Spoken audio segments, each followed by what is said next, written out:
여러분 안녕하십니까? 오늘은 12월 20일입니다. 그리고 교회 달력으로는 대림절 네 번째 주일이 되겠습니다. 오늘 대림절 마지막 주일이고요. 돌아오는 목요일에는 크리스마스 이브 성탄 예배를 드리게 됩니다.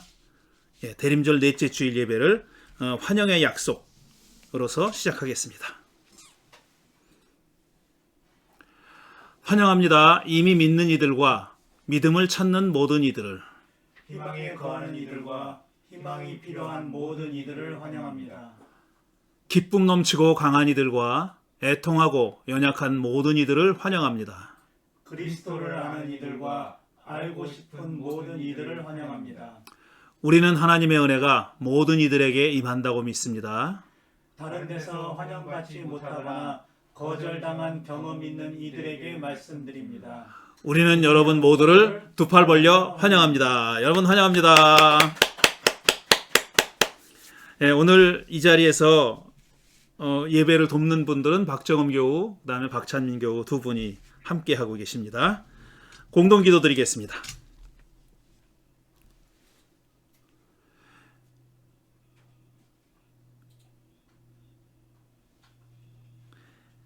예수님 어서 오십시오. 비록 허물투성의 삶일지라도 당신의 빛을 따르면 길이 열린다고 믿습니다. 빛을 가리는 욕심의 그림자와 불신의 어둠을 몰아내고 당신의 빛 안에서 새로운 삶을 시작하겠습니다. 당신이 사랑으로 오신 날, 우리는 아직 사랑의 승리자가 되지 못해 부끄럽습니다. 예수님 어서 오십시오. 너무도 큰 사랑 앞에 드릴 말씀이 없습니다. 늘 받기만 하고 당신께는 드릴 것이 부족합니다. 이런 우리의 가난을 용서해 주십시오. 우리의 힘만으로는 이기심과 무관심의 수렁에서 도저히 헤어나올 수 없습니다. 당신의 은총으로 우리를 구해 주시고 우리가 보다 자유롭게 사랑하게 해 주십시오. 이 세상에 어린 아기로 오신 하나님의 탄생, 이 세상에 빛과 사랑으로 오신 하나님의 탄생, 우리가 보고 들은 이 놀라운 소식을 확신하게 해 주십시오. 믿을수록 놀라운 이 기적을 기쁜 소식으로 전하게 해 주십시오. 그리하여 세상의 모든 이가 구원을 받고 불의와 증오와 폭력을 폭력을 여기는 여기는 당신의 정의, 정의와 용서, 평화가 세상 곳곳에 스며들게 해 주십시오. 우리를 향한 당신의 사랑과 당신을 향한 우리의 사랑이 화음이 맞는 노래가 되어 세상에 울려 퍼지게 해 주십시오. 어서 오십시오 아기 예수여, 우리의 별이신 구세주 예수여. 세상이 당신 이름을 부르며 하나가 되게 해 주십시오. 아멘. 이 공동기도문은 짐작하시는 분도 계시겠지만 이 이혜인 수녀님의 시에 바탕을 해가지고 만든 기도문이었습니다. 우리가 기억할 역사, 기억할 우리 역사 시간입니다. 오늘은 기억할 분의 이름이 없습니다. 이름이 없는 분들을 보통 아무개라고 부르죠. 근데 이 영상은 이름 없는 이들이 아무개로 불리워져서는 안 된다고 얘기하고 있습니다. 그분 다 각자가 하나의 독립된 인격체고 그런 인격체로서 역사에 참여했다는 것을 보여주는 그런 영상입니다. 함께 감상하겠습니다. 오늘 이 영상을 선택한 이유는 오늘 우리가 읽을 성서 말씀과 또 설교할 내용과도 연결되기 때문입니다. 그래서 오늘 이 영상을 선택했습니다. 이제 개인 기도와 기도 시간입니다. 여러분이 보내주신 기도의 중보기도 제목이 없네요. 그래서 제가 몇 가지 기도 제목을 여러분께 알려드리겠습니다. 우선 송윤호 교우께서 어려운 그 병마를 다 이겨내고 이제 거의 일상으로 복귀했다는 소식을 들었습니다. 이제 일도 시작하셨고요. 이 몸 상태도 상당히 많이 좋아지셨다고 합니다. 그 송윤호 교우와 가족들을 위해서 여러분 계속 기도해 주시기 바라겠습니다. 그리고 지금 여러분 다 아다시피, 그리고 우리 여러분 교우 여러분들의 사랑의 손길이 우리 교회 안에 있는 몇 분 어려운 가정을 돕는데 이제 사용이 됐습니다. 사실 그분들 이외에도 또 도움의 손길이 필요한 분들이 더 계신 걸 알고 있습니다. 더 좋은 기회에 앞으로 더 기회를 만들어서 함께 사랑을 나누었으면 좋겠습니다. 부디 이 힘든 코비드 상황을 잘 넘길 수 있도록 우리 함께 기도해 주시기 바랍니다. 송윤호 교우 가족들과 또 이 코비드 때문에 고통당하는 분들, 그 다음에 이 상황 가운데서 이제 경제적으로 어려움을 겪고 있는 분들을 위해서 잠시 기도한 다음에 제가 기도하겠습니다. 하나님이 어려운 코비드 팬데믹 상황이 결국 해를 넘기고 있습니다. 벌써 10달 이상으로 세계 각국의 사람들이 고통당하고 있습니다. 상대적으로 덜 힘든 분들이 있지만 또 많이 힘들어하는 분들도 우리 주위에서 어렵지 않게 봅니다. 경제적인 상황뿐 아니라 또 건강뿐 아니라 몸의 건강뿐 아니라 정신적으로도 심리적으로도 큰 고통을 겪고 있는 분들이 우리 주위에 참 많이 있습니다. 우리 교우들 연락해보면 적지 않아 힘들어합니다. 그렇지만 그래도 감사한 것은 좌절하지 않고 꿋꿋이 하루의 일상을 살아내고 있다는 그런 사실입니다. 하루하루 살아가고 있습니다. 힘든 하루를 지내고 밤늦게 집에 돌아와 잠시 눈 감고 고개 숙이고 그날 하루 겪었던 일을 돌아보며 하나님의 은혜를 생각하는, 기억하고 감사하는 우리 사랑하는 당신의 백성들, 하나님 따뜻한 사랑의 눈길로 바라봐 주시기를 바랍니다. 그 힘들어함과 고통에 함께 해주시기를 바랍니다. 당신께서 결코 우리들과 멀리 떨어져 계시지 않다는 것을 보여주시고 느끼게 해주시기를 바랍니다. 당신께서 함께 하시면 어떤 어려움도 우리가 이겨나갈 수 있습니다. 혼자가 아니기 때문입니다. 당신께서 우리와 함께 하실 뿐 아니라 비록 만나지는 못하지만 우리가 한 공동체의 한 식구들이고 믿음의 형제와 자매들이라는 것을 느끼고 힘을 얻고 있습니다. 하나님 끝끝내 잘 견딜 수 있도록 이끌어 주시고 힘을 주시기를 간절히 기도합니다. 지난 며칠 동안 큰 어려움에 처해 있던 우리 송윤호 교우 잘 회복하게 하시니 감사드립니다. 다시는 같은 혹은 유사한 어려움 겪지 않도록 해주시고 그 가족들도 하나님께서 보호해 주시기를 간절히 기도합니다.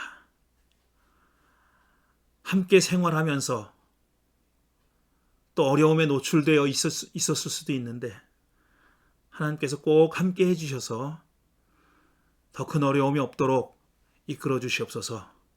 또 멀리 떨어져 있는 우리 김남중 목사님 가족, 목사님과 우리 김성은 사모님, 그리고 내 자녀들 우리가 다 기억하고 있습니다. 늘 기도하면서 떠올리고 있습니다. 하나님 그 6 식구들에게도 늘 함께 해주시고 하나님의 따뜻한 보살핌이 그분들을 인도해 주시기를 간절히 기도드립니다. 하나님 오늘 대림절 넷째 주일을 맞이해서 감사의 예배를 드립니다. 기다리는 시간입니다. 이제 기다림도 막바지에 들어섰습니다.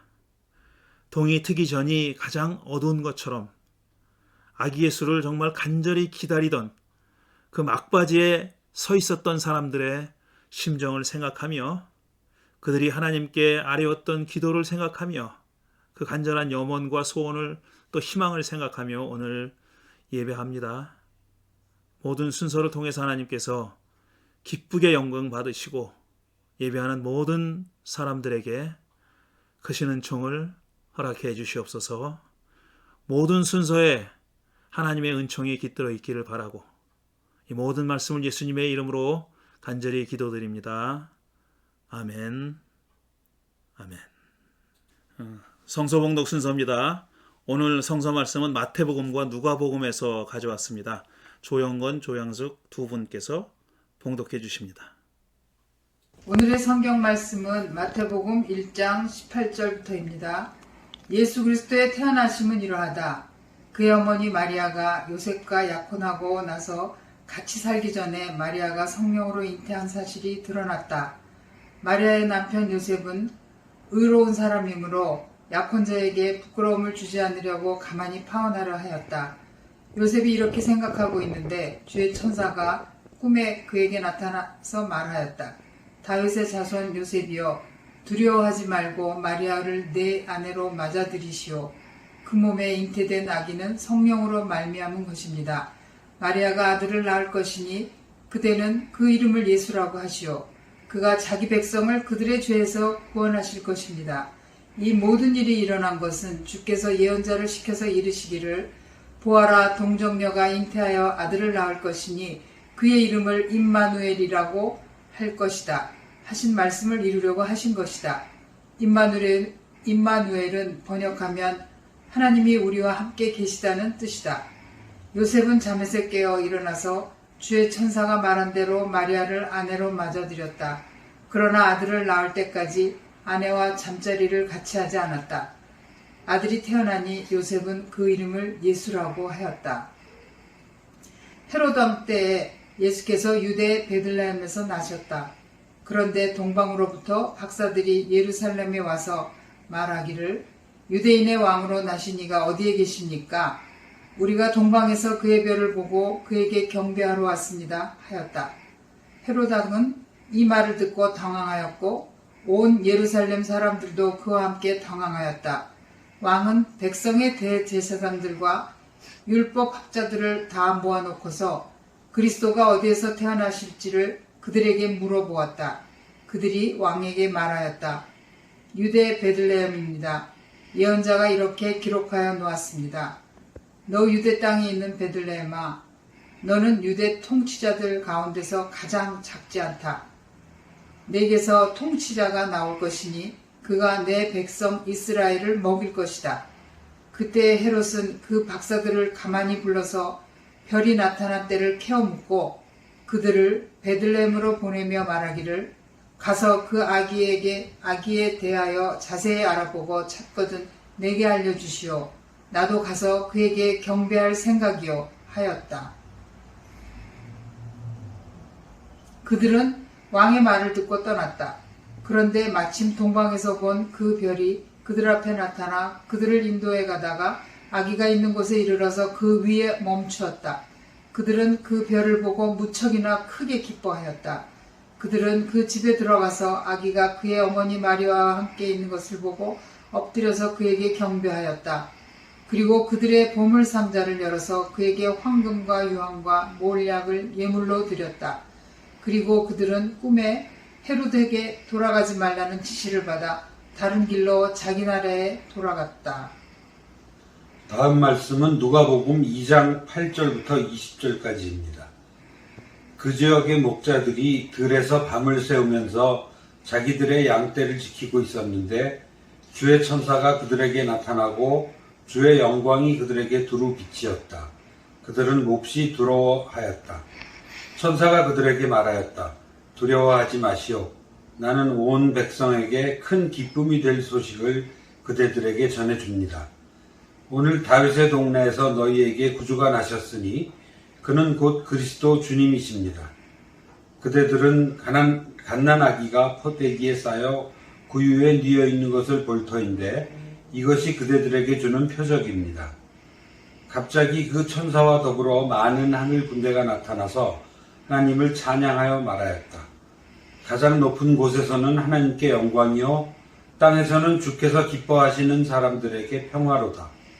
천사들이 목자들에게서 떠나 하늘로 올라간 뒤에 목자들이 서로 말하기를 베들레헴으로 가서 주께서 우리에게 알려주신 바 일어난 그 일을 봅시다 하였다. 그래서 그들은 급히 달려가서 마리아와 요셉과 구유에 누워있는 아기를 찾아냈다. 그들은 아기를 보고 나서 이 아기에 관하여 자기들이 들은 말을 그들에게 알려주었다. 사람들은 목자들이 그들에게 전하는 말을 듣고 모두 이상히 여겼으나 마리아는 이 모든 말을 고이 간직하고 마음속에 곰곰이 되새겼다. 목자들은 듣고 본 것이 다 자기들에게 일러주신 것과 같았기 때문에 하나님께 영광을 돌리며 찬미하면서 돌아갔다. 아멘.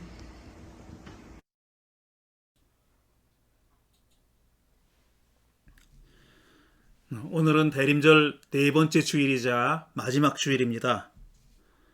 오늘 여러분께 할 얘기는 예수님 탄생 즈음에 그의 주변에 있었던 사람들,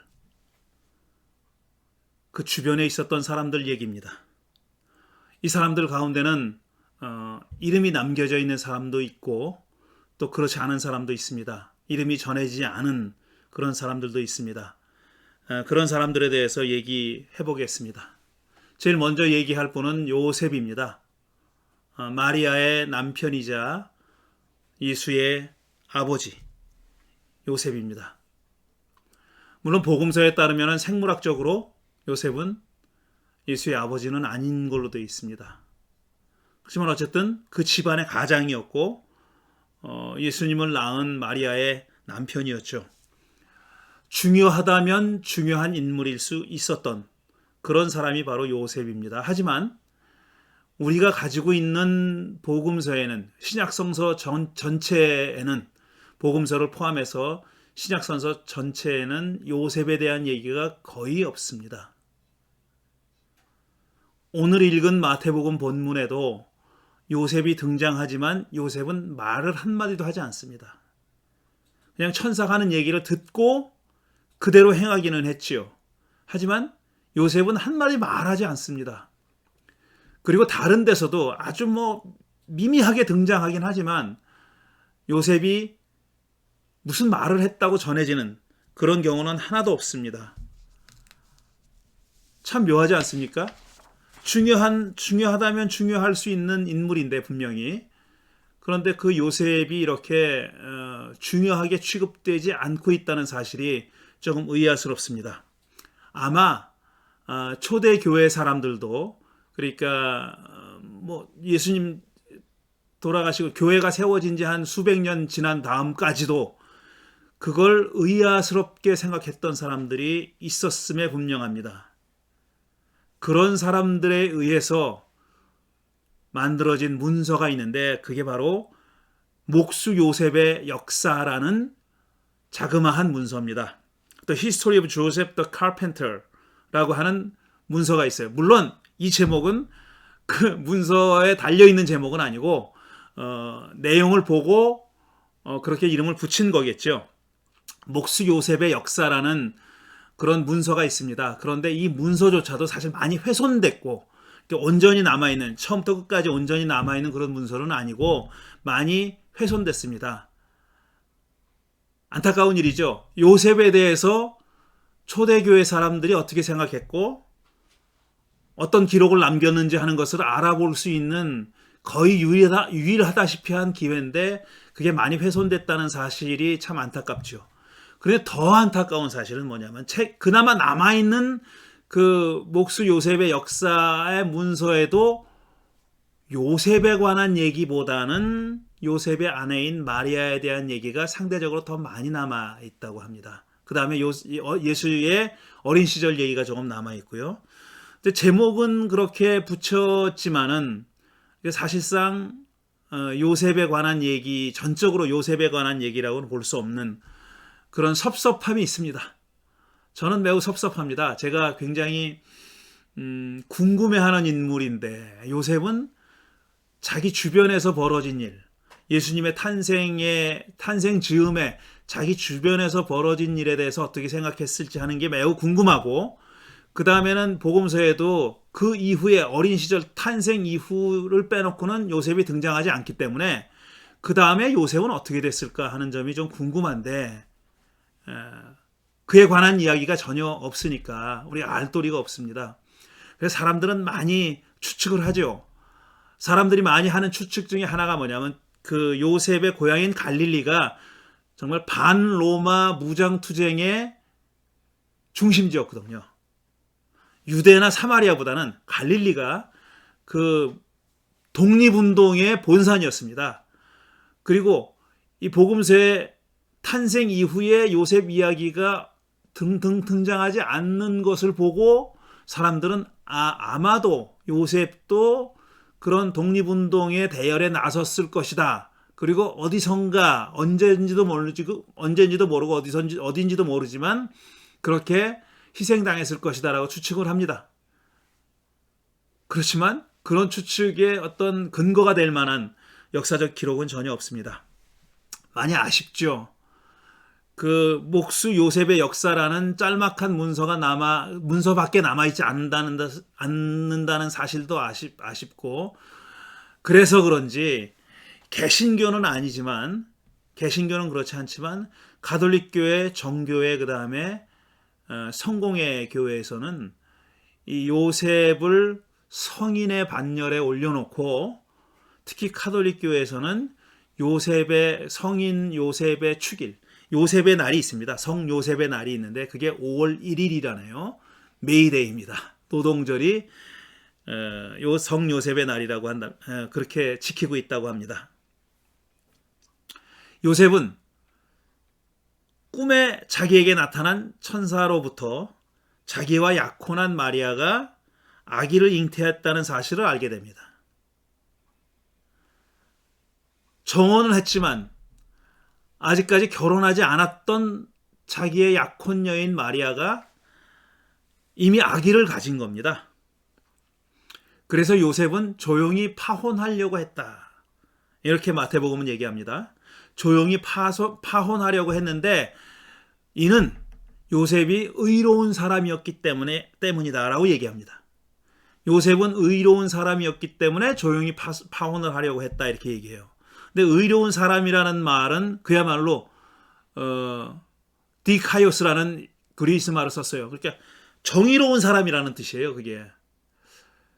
글쎄 조용히 파혼하려고 했던 요셉의 행위를 묘사하는 형용사치고는 좀 과하다는 생각이 안 듭니까?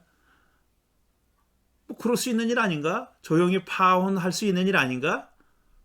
그게 뭐 이렇게 대단한 일이라고 그런 요셉 앞에다가 디카이오스라는 정의롭다는 말을, 의롭다는 말을 썼을까 하는 의문이 듭니다. 어쨌든 그런 말을 썼어요. 마태복음 기자는 그런 말을 썼습니다. 요셉은 정의로운 사람이었기 때문에 조용히 파혼하려고 했다.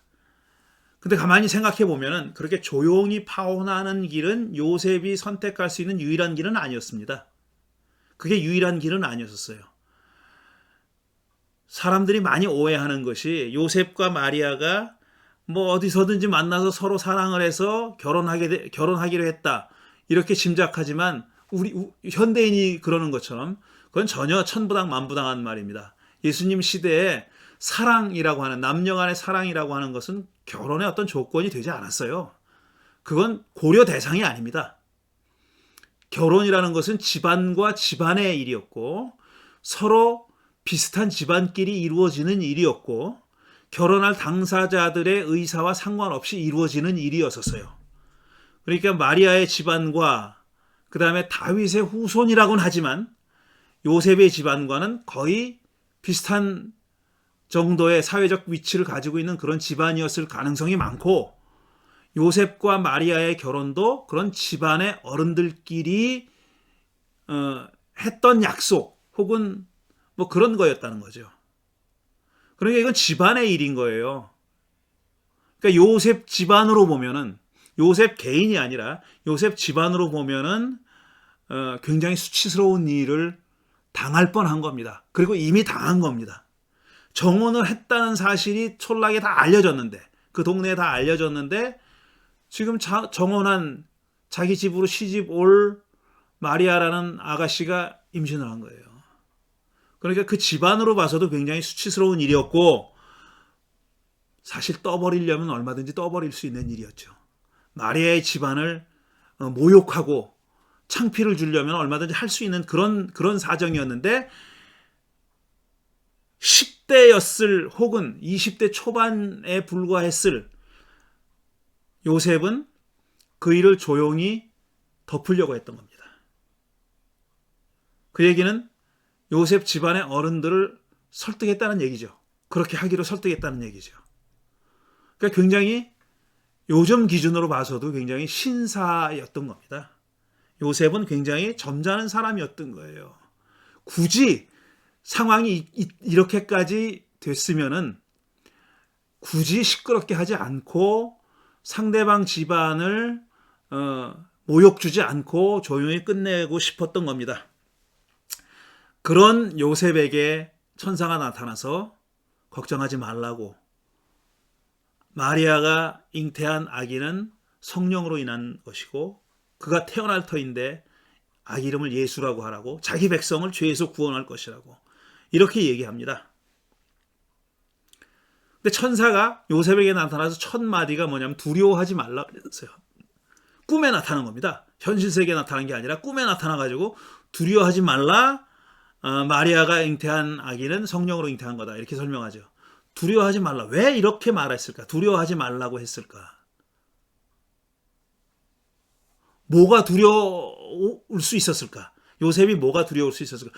물론 꿈이긴 하지만 자기 앞에 천사가 나타난 것은 어떤 아이고 천사님 반가워요 이러기보다는 좀 일말의 두려움을 일으키는 그런 일이었을 겁니다. 아마 기다리던 분이 나타났다고 환호작약할 일은 아니었어요. 분명히 천사가 자기에게 나타났다는 사실은 일종의 어떤 두려움을 만들어낼 수 있는, 두려움을 일으킬 수 있는 그런 일이었습니다. 하지만 그런 뜻으로 두려워하지 말라는 얘기는 아니었을 거예요. 천사가 두려워하지 말라고 했을 때는 앞으로 요셉과 마리아의 장차 일어날 일에 대해서 걱정하지 말아라, 두려워하지 말라 이런 뜻이었을 겁니다.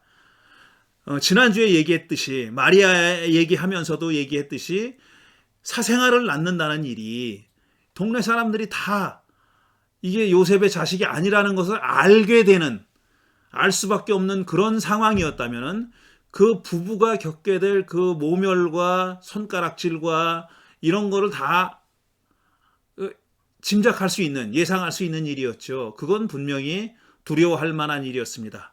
그걸 염두에 두고 천사가 두려워하지 말라고 얘기했을 수 있습니다. 장차 요셉과 마리아가 겪게 될 그런 모욕과 비난, 이런 것에 대해서 두려워하지 말라. 그런데 요셉이 그 말을 들었다는 얘기는 뭐냐면은 그런 비난과 두려움과 모멸을 감수할 가치가 있는 어떤 일을 기대했기 때문에 그 정도의 일쯤은 충분히 겪을 가치가 있는 어떤 열망을 가졌기 때문이었다고 그렇게밖에 볼 수 없습니다. 어떤 오랫동안 이스라엘 민족이 기다려왔던 구원, 아니면 그 이상의 것, 어떤 민족과 종족의 경계를 넘어서는 어떤 사건, 하나님의 구원 사건에 대한 기대, 그것에 대한 열망, 그게 요셉에게 있었기 때문에 그가 장차 분명히 당하게 될 모멸과 모욕과 멸시와 손가락질도 감내하겠다고 그렇게 응답했던 것이라고 그렇게 생각할 수 있습니다. 요셉은 이런 사람이었습니다. 그 다음에 등장하는 사람들이, 마태복음에 등장하는 사람들이 동방에서 별을 보고 아기 예수를 경배하러 온 박사들 혹은 현자들, 현명한 사람들, 와이즈맨, 현자들, 그 다음에 헤롯 안티파스, 그리고 헤롯 안티파스에 의해서 호출당했던 대제사장들과 율법학자들, 이런 사람들이 등장합니다. 우리는 복음서가 그를 박사 혹은 현자라고 부르기 때문에 그렇게 이거 좀 지위가 높은 사람이겠거니 이렇게 생각하죠. 박사라니까 그 다음에 또 현자라니까, 현명한 사람이라고 하니까 그렇게 생각하죠. 하지만 뭐 박사라고 현자라고 이마에 써붙여 놓고 다니는 건 아니죠. 그리고 먼 동방에서 온 사람이에요. 그가 헤롯 안티파스에 와가지고 메시아로 태어날 분이 어디서 태어납니까? 메시아로 이렇게 물어본 겁니다. 이런 현자들이 헤롯의 눈에 어떻게 비쳤을까 한번 생각해 보십시오. 이마에다가 박사라고 현자라고 써붙이고 다니는 건 아니고 동방에서 온 알지 못하는 어떻게 보면 좀 저 미친놈들이 아니야? 라고 생각할 수도 있는 그런 사람들이었을 겁니다. 느닷없이 나타나가지고 우리가 별을 보고 왔는데 여기 메시아가 어디서 태어나오? 하고 느닷없이 물어본 거예요. 그것도 헤롯 안티파스 왕이라고 하는 뭐 제대로 된 왕은 아니지만 그런 권력자에게 와서 물어본 겁니다. 그러면 헤롯 생각에 별 미친놈이 다 있네라고 얼마든지 그렇게 치부해버릴 수 있는 사람이었을 거예요. 그런데 헤롯은 그러지 않았습니다. 헤롯이 현명했기 때문에 아니에요. 현자를 알아봤기 때문에, 박사들을 알아봤기 때문이 아니라 그가 물어본 질문의 내용 때문입니다. 메시아로 태어날 분이 어디서 태어납니까? 메시아가 어디서 태어납니까? 그리스도로 태어날 분이 어디서 태어납니까? 이렇게 물어본 거예요. 그러니까 그 말은 곧 자기를 권좌에서 쫓아낼 사람이 어디서 태어나냐고 물어본 거나 마찬가지입니다. 그러니까 현자는 무슨 현자예요? 바보 같은 사람들이죠. 어디 그 소식을 제일 싫어했을 사람한테 가서 물어봤다는 얘기 아니에요. 그런 어쩌면 미치광이의 미친 질문처럼 여길 수도 있었던 질문에 대해서 헤롯이 취한 행동은 그의 인식과는 좀 달랐습니다. 그는 그 현자들을, 박사들을 미치광이로 생각했을지언정 그가 전한 메시지를 두렵게 생각합니다. 중요하게 생각합니다. 자기를 권좌에서 몰아낼 수 있는 사람의 탄생에 관한 얘기예요. 그러니까 그들의 말에 귀를 기울이지 않을 수 없었고 자기 주위에 있었던 대제사장과 율법학자들을 부르지 않을 수 없었습니다. 그들을 불러들였습니다. 대제사장과 율법학자들을 불러들여서 그가 어디서 태어나는지 빨리 찾아내라고. 그러니까 이 사람들이 성서를 뒤져서, 경전을 뒤져서 찾아냅니다. 베들레헴이라고 얘기해줘요. 베들레헴이라고 얘기해줬어요. 그러니까 헤롯에게는 뭐가 있었냐면 두려움이 있었던 거예요. 불의한 권력자가 가지지 않을 수 없었던 어떤 두려움. 시민들의, 민중들의 그런 그 지지를 받지 못하는 그런 권력자가 가질 수밖에 없었던 어떤 불안함과 두려움이 있었던 거죠. 그래서 그 싹을 잘라버리고 싶어 했던 겁니다. 그래서 자기 주위에 있던 대제사장들과 율법학자들을 불러서 기어코는 그 장소를 찾아냈다는 것이죠. 그리고 나서 박사들에게 거짓말합니다. 확인하면 알려달라고. 자기도 가서 경배하겠다고 그렇게 얘기하죠.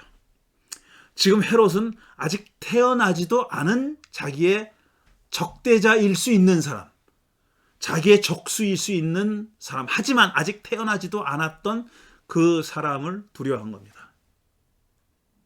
마치 자기의 권력이 천년만년이나 갈 것처럼 그렇게 생각했을 수 있죠. 그래서 싹을 잘라버리고 그렇게 생각했던 겁니다. 그 싹을 자라기 전에 잘라버리고 싶었던 거죠. 그렇지만 역사는 이렇게 기록합니다. 헤롯 안티파스는 기원후 39년에 죽었습니다. 그러니까 예수님과 거의 동시대를 살았고 예수님보다 한 10년 못 미쳐서 살다가 죽었어요. 자기 권력이 얼마나 오래 갈지 그걸 모르고 그가 했던 행동을 생각해 보십시오. 박사들이 돌아오지 않으니까 두려워서 베들레헴과 그 인근에 태어났던 2살 이하의 사내 아이들은 다 죽이는 그런 정말 참담한 짓을, 참담한 행동을 그가 합니다. 헤롯은 그런 사람입니다. 소위 불의한 권력자가 보여줄 수 있는 가장 극한의 모습을 보여준 사람이 바로 이 헤롯입니다. 그 다음에 대제사장들과 율법학자들입니다. 이 사람들은 요즘 말로 하면 지식인들이에요. 불의한 권력자 옆에서 그들에게 붙어서 지식을 팔아먹는 지식인들입니다. 그리고 그 헤롯 안티파스에게서 떨어지는 떡고물을 받아먹었던 그런 지식인들입니다. 이들은 아는 게 많아요. 결국은 찾아냈잖아요. 베들레헴에서 메시아가 태어난다는 것을 찾아냈습니다. 그리고 그 사실을 불의한 권력자인 헤롯에게 알려줬습니다. 이런 불의한 권력자들 옆에는 항상 이런 사람들이 있습니다. 항상 그를 도와주는 사람이 있습니다. 참 돌아보기도 싫은 과거의 얘기지만 전두환이 정권을 잡았을 때, 총칼로 정권을 잡았을 때 그 수하에서 관료를 했던 사람들은 정말 그 당시에 최고의 지식인들이었습니다. 전두환은 자기 주제로 알았어요. 그나마. 자기가 이런 거 할 수 있는 존재가 아니라는 것. 대통령 자리에 앉았지만 자기가 국사를 논하고 뭐 국정을 이끌어가고 그럴 주제가 아니라는 걸 그는 알았죠. 그래서 정말 그 당시 최고의 지식인들을, 최고의 관료들을 자기의 주위에 두고 그들로 하여금 국사를 운영하게 했고, 자기들은 재벌 불러다가 삥을 뜯은 겁니다. 재벌 불러다가 몇 천억이나 되는 돈을 그들로부터 울고낸 거예요. 그게 자기가 대통령으로 할 수 있는 일이라고 생각한 거예요. 그 주위에 있던 사람들은 어떤 마음으로 전두환 주위에 몰려들었는지 모르지만 어쨌든 그 사람들은 그 불의한 권력자에 저항하지 않고 나라를 위한다는 그런 명분을 세워서 그 일을 한 거죠. 헤롯 주위에도 그런 사람들이 있었습니다. 그런 사람들이 베들레헴입니다 가르쳐줬고, 결국은 헤롯이 엄청난 살육을 하는데 도움을 줬습니다. 그들이 아니었으면 헤롯이 그런 엄청난 살육을, 2살 이하의 아이들을, 남자 아이들을 다 죽이는 그런 살육을 하지 못했을 겁니다. 그러면 살인자는 누굽니까? 헤롯입니까? 아니, 그만이면 물론입니다. 헤롯이 명령을 해서 죽인 거니까 헤롯이 살인자죠. 하지만 그 주위에 있던 대제사장들과 율법학자들, 지식인들은 책임이 없다고 말할 수 있습니까?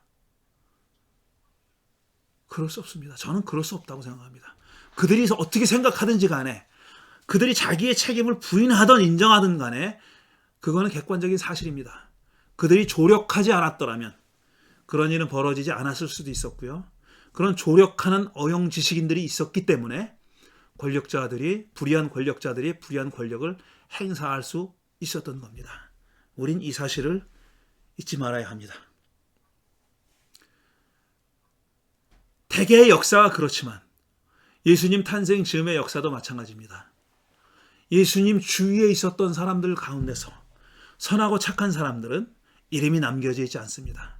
동방에서 온 박사들, 그들도 이름이 남겨져 있지 않았죠. 그 다음에 오늘 읽었지만 얘기하지는 못할 그 목자들, 천사로부터 소식을 듣고 양떼들을 치다가 그 밤중에 아기 예수께 달려가서 처음으로 경배했던 사람들, 처음으로 아기 예수께 엎드려 절했던 사람들 이름이 남아있지 않습니다. 그리고 무엇보다도 헤롯에 의해서 그 죽어간 2살 이하의 남자아이들, 그리고 그들의 부모들 이름이 남겨져 있지 않습니다. 하지만 제가 지난주에서 분명히 말씀드리고 싶은 건 이런 겁니다. 그들은 이름 없는 영웅들이다. 실제로 메시아가, 구세주가 구세주로 행동할 수 있도록 구세주가 되게 만들었던 사람들은 그들이다. 그들의 염원이 없었더라면, 그들이 주위에서 그 구세주를 지켜주지 않았더라면, 그들이 함께 하지 않았더라면 예수님은 구세주가 될 수 없었을 겁니다. 그런 구세주는, 혼자서 영웅이 되는 구세주는 세상을 구하지 못합니다. 세상의 구원은, 달라진 세상은, 새로운 세상은, 새하늘과 새 땅은 이런 수많은 사람들의, 이름 없는 수많은 사람들의, 아무개라고 불려서는 안 되는 수많은 사람들의 열망과 피와 땀이 함께 했기 때문에 새 세상이 열린 것이고 새로운 역사가 펼쳐지는 것입니다. 그런 의미에서 우리 모두 다 그런 사람들입니다. 지금 이 예배를 드리고 있는 우리 모두들 다 그런 이름이 남겨져 있지 않을 사람들입니다. 하지만 우리는 그 누구보다도 새로운 세상에 대한 열망을 가지고 있습니다. 정말 사람이 사람답게 살아가는 세상, 살 수 있는 뭐 이런저런 쓸데없는 걱정하지 않고 내가 가지고 있는 소박한 꿈, 그걸 펼칠 수 있는 세상, 나만 그런 세상이 아니라, 나만 그런 꿈을 펼칠 수 있는 세상이 아니라 모두가 다 같이 그런 꿈을 펼칠 수 있는 세상을 열어가고 싶은 사람들은 다 이름이 없습니다.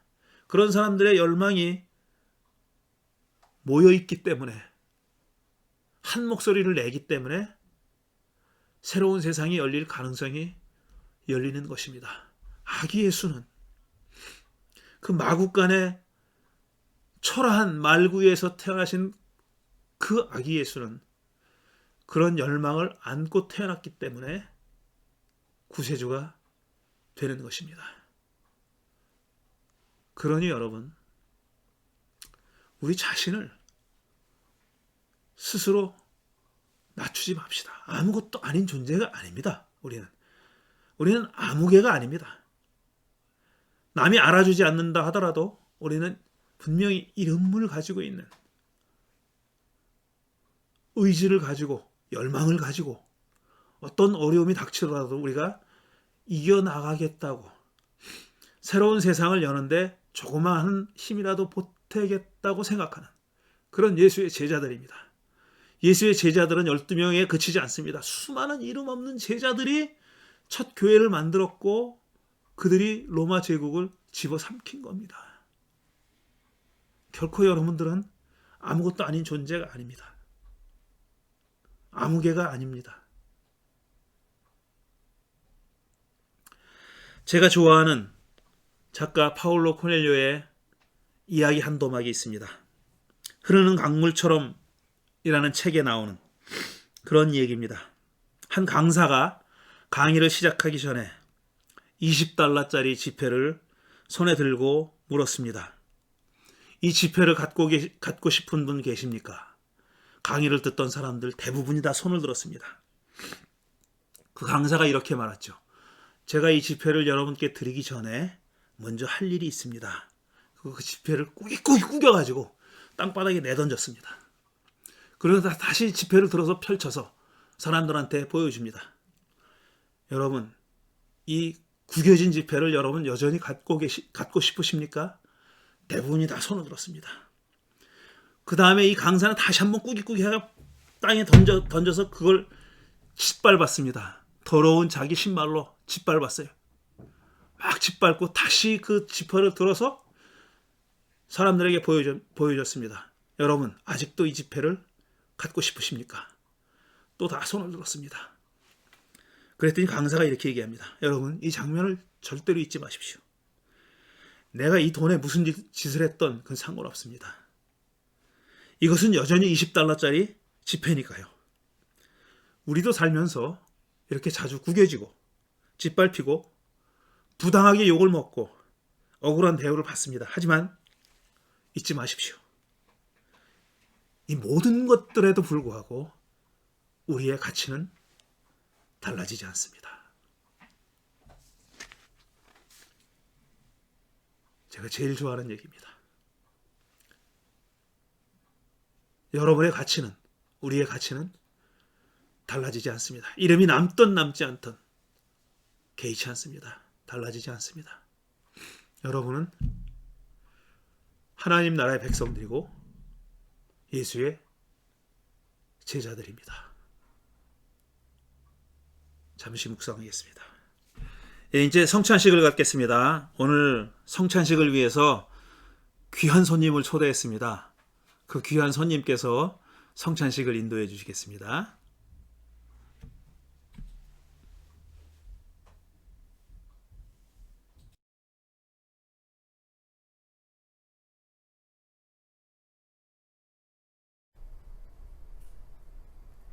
우리는 예수님이 마가의 다락방에서 하셨던 일을 기억하기 위해 오늘 성찬의 자리에 모였습니다.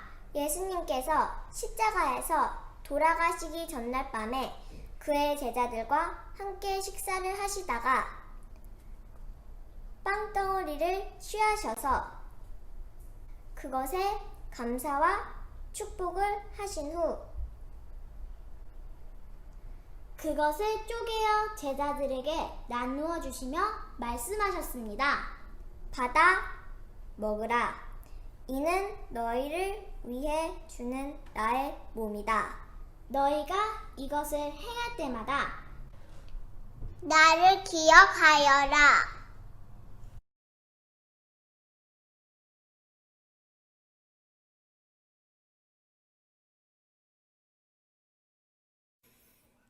같은 날 저녁에 예수님께서 또한 잔을 취하시고 그 잔을 높이 들어 축복하시고 당신의 제자들에게 전달하시면서 말씀하시기를 받아 마시라. 너희를 위하여 따르는 이 잔은 죄의 용서를 위하여 너희와 또 모든 사람을 위하여 흘리는 나의 피요 새 언약이니 너희가 이 잔을 마실 때마다 언제든지 나를 기억하여라. 그리하여 우리가 이 떡을 먹으며 이 잔을 마실 때마다 부활하신 주님의 구속의 죽으심을 그의 오실 때까지 선포하는 것입니다.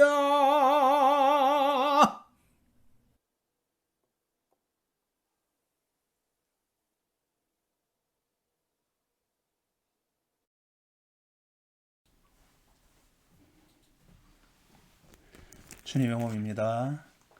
주님의 피입니다. 생명의 양식입니다. 주님의 보혈입니다.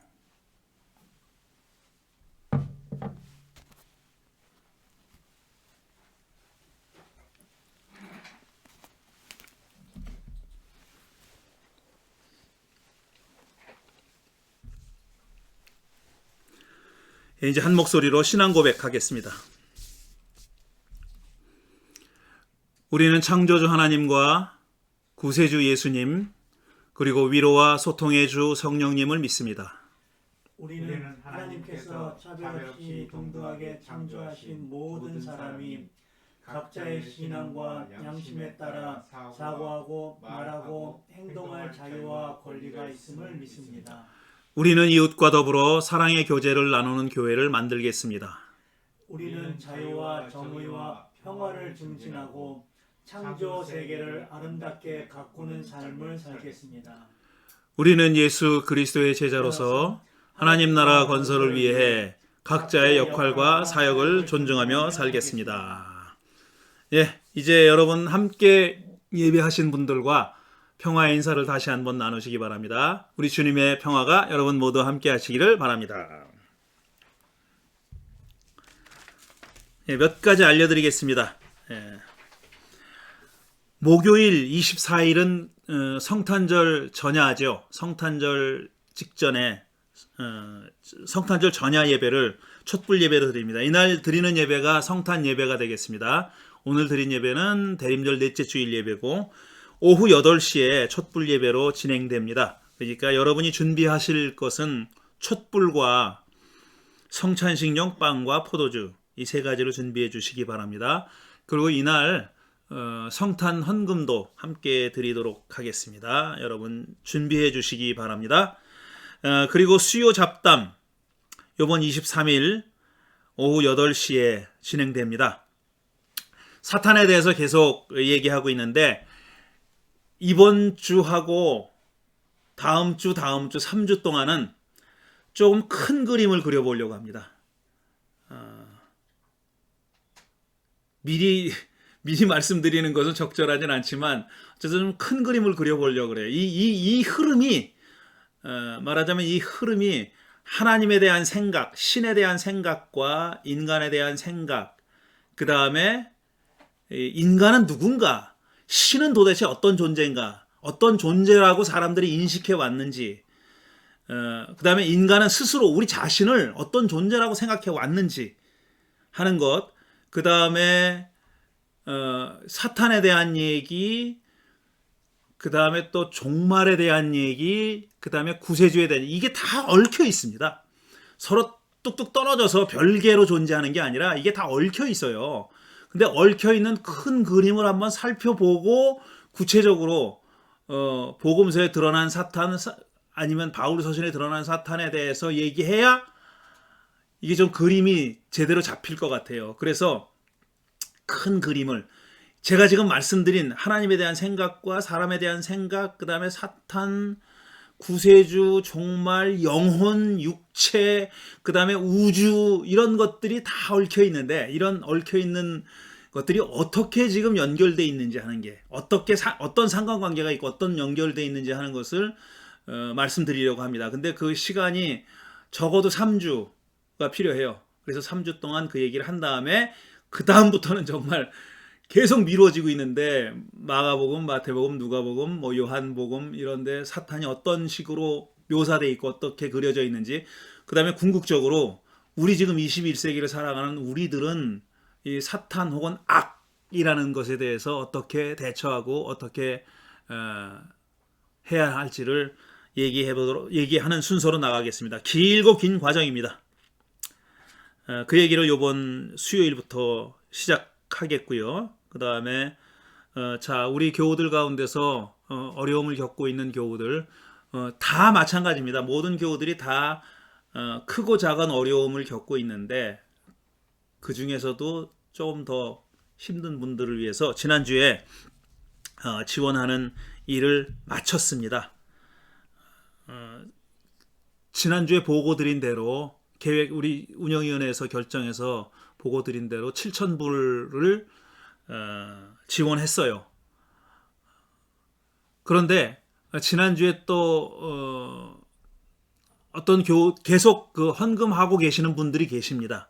어려운 교우들을 위해서 써달라고 헌금하고 계시는 분들이 계시는데, 그 헌금은 이제 내년에 또 한 번 어려움이 있을 때, 지금 다 어렵지만 적절한 때를 골라서 지원하도록 하겠습니다. 24일 성탄 촛불 예배 성서 봉독은 강병수 교우 내외분이 맡아주시고, 다음 주일은 전혜란 교우께서 성서 봉독 맡아주시기 바랍니다. 김혜실 교우께서 고국 방문을 마치고 돌아오셨습니다. 몇 번 그 계획을 연기하셨어요. 처음에 뭐 11월 달이었나요? 10월 달이었나요? 언제 온다 그랬죠? 맨 처음에? 11월 달에 온다 그랬는데 한 달여 늦춰졌습니다. 그쪽 우리 고국에서 사업상 하실 일이 많아가지고 늦춰졌는데 무사히 돌아오셨고요. 잠깐이지만 얼마 전에 얼굴을 뵀습니다. 건강한 모습으로 따님과 함께, 혜선 양과 함께 같이 돌아왔습니다. 환영합니다. 헌금하는 방법 주보에 있는 대로 헌금해 주시기 바랍니다. 이상 광고 말씀드렸고, 이제 파송축도 후주로 오늘 예배를 마치겠습니다. 특별히 오늘 두 번째 후주는 정석교우의 음성으로 크리스마스 노래를 우리가 듣겠습니다. 세상으로 평안히 나아가십시오. 자유인으로 사십시오. 여러분 모두에게 아기 예수를 기다리는 간절함이 있기를 바랍니다. 열망이 있기를 바랍니다. 또 아기 예수께서 몰고 오실 새로운 세상, 하나님 나라의 비전이 여러분들 가슴속을 뜨겁게 달구기를 바랍니다. 이대로는 아니다라는, 좀 더 나은 세상을 우리가 보고야 말겠다는, 그리고 그런 세상이 열리는데 작은 힘이라도 보태겠다는 그런 믿음이 여러분 마음속에 자리 잡게 되기를 바랍니다. 그리고 그 열정이 어떤 모습으로든지 표현되고 실천되는 그런 한 주가 되기를 바랍니다. 건강에 유의하십시오. 그리고 성령의 능력 가운데서 늘 기뻐하십시오. 주 예수 그리스도의 은혜와 하나님의 사랑과 성령이 함께 하심이 우리 모두와 함께 하시기를 간절히 축원하옵나이다. 아멘.